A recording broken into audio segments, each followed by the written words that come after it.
فتنے گزر گئے ایسے جان کتنے، مگر کہ مرکز نہیں مٹے گا، اسے نبی خود چلا رہے۔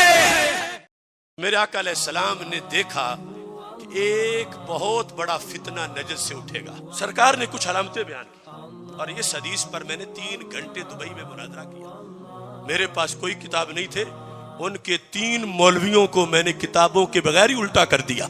اس حدیث پر سرکار سے حضرت حذیفہ بن یمان رضی اللہ تعالیٰ عنہ جو سرکار کے راز والی باتیں بتاتے ہیں، بات کرتے ہیں کہ سرکار نے فرمایا ان مما اتخوف علیکم رجل قرأ القرآن حتى اذا رؤيت بهجت علیہ وكان رداء الاسلام فاعتراه الى ما شاء الله فانسلخ منه ونبذه وراء ظهره وسعى على جاره بالسيف فرماه بالشرك قال قلت ايهما اولى بالشرك الرامي بل المرمي قال بل الرامي بل الرامي بل الرامي۔ سرکار نے فرمایا مجھے امت پر ایک ایسے شخص کا بھی خطرہ ہے، جن کا خطرہ ان میں سے ایک ایسا۔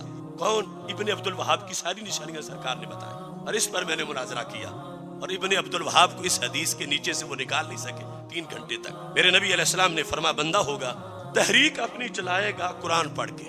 اسی سے تم حیران ہوتے کہ قرآن کا ہی تو درس دیتے ہیں۔ سرکار نے فرمایا کہ قرآن پڑھ کے وہ اپنی تحریک چلائے گا۔ پھر وکان رداؤہ الاسلام، اسلامی لباس ہوگا اس کا، جبے وغیرہ جس طرح کی ساری صورتحال تھی۔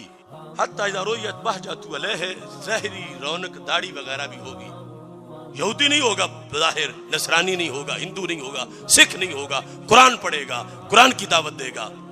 تو پھر کیا کرے گا؟ اعتراہ الی ما شاء اللہ، جب کچھ لوگوں کو اپنی تقریروں سے قابو میں کر لے گا تو اوپر والی کھال اتار دے گا، وہ بھیڑ نما بھیڑیا، بھیڑ والی کھال اتار کے بھیڑیا بن کے سامنے آ جائے۔ کیا کرے گا؟ غیب کی خبریں سنو۔ فانسلخ منہ ونبذہ وراء ظہرہ، قرآن پکڑ کے پیچھے پشت کے پھینک دے گا، جسے پہلے سامنے رکھ کے درس دیتا تھا۔ پھر سرکار کا علم دیکھو، فرمایا وسعى على جاره بالسيف ورماه بالشرك، فرمایا امت پر شرک کا فتویٰ لگا کے امت میں ہی تلوار چلانا شروع کر دے گا۔ شرک کا فتویٰ، رماه بالشرك، یعنی مسلمانوں کو جب قتل کرے گا تو کہے گا چونکہ مشرک تھے، ان کا خون بہانا واجب ہو چکا تھا، ان کی بیویاں چھیننا جائز ہو چکا تھا، ان کا مال لوٹنا لازم ہو چکا تھا، یہ فتویٰ لگا کے مسلمانوں کا خون بہاتا جائے گا۔ تاریخ اسلام میں جس شخص نے قتل و قتال تو کئی لوگوں نے کیا، مگر جس میں یہ ساری نشانیاں موجود ہوں، قرآن سے دعوت، مسلمانوں پر شرک کا فتویٰ، پھر مسلمانوں کے خلاف تلوار نکالنا، شرک کی بیس پہ قتل کرنا مسلمانوں کو، یہ سوائے ابن عبد الوہاب اور اس کے چیلوں کے اور کوئی نہیں۔ کل کا ابن عبد الوہاب، آج کی داعش، یہ ایک ہی کھوٹے سکے کے 2 رخ ہیں، ورنہ یہ کہاں سے آئی مخلوق؟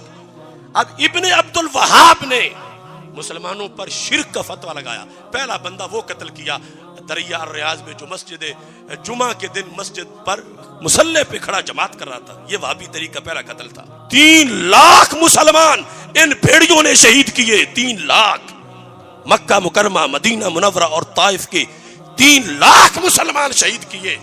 جرم کیا تھا کہ یہ یا رسول اللہ کہتے ہیں، یہ شرک کرتے ہیں۔ سرکار نے پہلے بتایا تھا کہ امت پر شرک کا فتویٰ جعلی لگا کر ایک بندہ فتنہ برپا کرے گا، اور مرکز اسلام پہ اس نے قبضہ کیا اور وہاں کے ریال مظفر گڑھ تک پہنچ گئے۔ یہ دیکھو میں سند کے ساتھ حدیث پیش کر رہا ہوں، جو چاہے گا اس پر مناظرہ بھی کروں گا کہ یہ ابن عبد الوہاب تھا جس کی نشانیاں سرکار نے پہلے بتا دی تھی کہ وہ شرک کا فتویٰ لگائے گا تو لگائے ہم پہ، لیکن قربان جاؤں سرکار کے علم پر صحابہ نے بھی کوئی کسر نہیں چھوڑی، فیصلے کروا لیے۔ آج اگر ہمیں ثابت کرنا پڑتا کہ ان 2 میں سے ہم ہیں تیر کھانے والے، وہ ہیں 3 مارنے والے، تو پھر سچا کون ہے اور جھوٹا کون ہے؟ تو بڑی محنت کرنی پڑتی۔ حضرت حذیفہ بن یمان نے سرکار سے ہی کروا لیا کہ میرے محبوب وہ زمانہ جب آ چکا ہوگا، امت پہ شرک کا فتویٰ لگ چکا ہوگا، لاکھوں مسلمان قتل ہو چکے ہوں گے، تو 2 ٹولے ہوں گے، شرک کے تیر مارنے والے اور دوسرے ہوں گے شرک کے تیر کھانے والے۔ آپ یہ تو بتا دو کہ ان میں سے مشرک اور جھوٹا ہوگا کون؟ یہ آپ خود ہی فیصلہ فرما دو۔ یہ لفظ لکھے ہیں ابن تیمیہ کی شاگرد کی تفسیر میں، ایہما اولا بشرک الرامی بل المرمی، کیا مسلمان واقعی مشرک ہو چکے ہوں گے یا شرک کے فتوے لگانے والے بھیڑیے خود ظالم ہوں گے؟ میرے نبی علیہ السلام نے فیصلہ کیا، یہ لکھا ہے بل الرامی بل الرامی بل الرامی۔ اے حذیفہ بن یمان، سنانا میری امت کو کہ جس وقت یہ شرک کے فتوے لگانے والے شرک کے فتوے لگا رہے ہوں گے اس وقت کی امت کا کوئی جرم نہیں ہوگا، وہ سچے مسلمان ہوں گے۔ یہ فتوے لگانے والے خود ہی دین کو چھوڑ کے جا چکے ہوں گے۔